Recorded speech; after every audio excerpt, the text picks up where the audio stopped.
توافق مذهل أن الله تعالى كما أنه جعل الحديد في مركز الأرض، وإذا ذهبنا إلى مركز القرآن عدد سور القرآن 114 تقسيم 2 57 نجد سورة الحديد رقمها 57 في منتصف القرآن.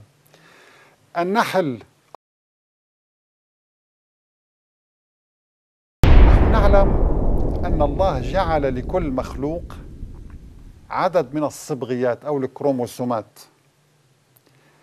في النحل، مخلوق النحل الذي ذكره القرآن، عدد الكروموسومات 16 التي تميز النحل. يعني لدينا أنثى النحل لديها 16 زوج من الصبغيات، وهذه الصبغيات موجود عليها خصائص الخلق، يعني تسمى الشريط الوراثي للإنسان. الإنسان لديه كما قلنا 46 كروموزوم في نواة الخلية و2 خارج الخلية. هذه الصبغيات مكتوب عليها شفرة الخلق، لون الشعر، لون العينين، الطول، حتى موت الإنسان وموت الخلايا مدون على هذه نهايات هذه الصبغيات. الآن النحل لديه 16 كروموزوم. دققي معي على هذا الرقم. الله تعالى بنى هذا الكائن النحل من 16 كروموزوم. بالنسبة للذكور 16 كروموزوم فردي أو صبغة فردي، بالنسبة للإناث 16 زوج. مهم الرقم 16 يميز النحل. الآن ما هي السورة رقم 16؟ إنها سورة النحل.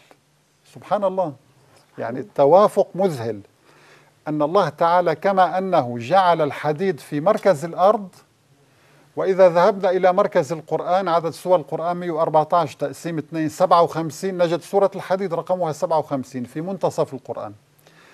النحل، الله تعالى بنى هذا الكائن العجيب من 16 صبغة.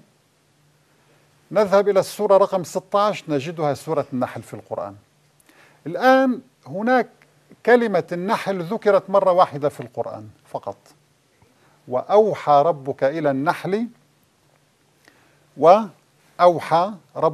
النحل أن اتخذي من الجبال بيوتا ومن الشجر ومما يعرشون. 16 كلمة. الآية الوحيدة في القرآن التي ذكر فيها النحل تتألف من 16 كلمة. طيب ما هو عدد الحروف الأبجدية المستخدم في بناء هذه الآية؟ 16 حرفا أيضا.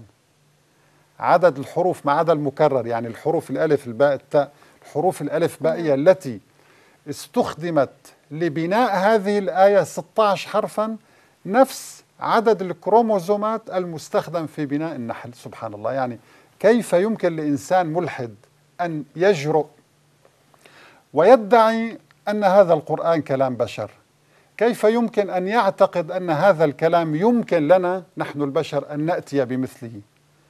الله تعالى يقول: قل أنزله الذي يعلم السر في السماوات والأرض إنه كان غفورا رحيما.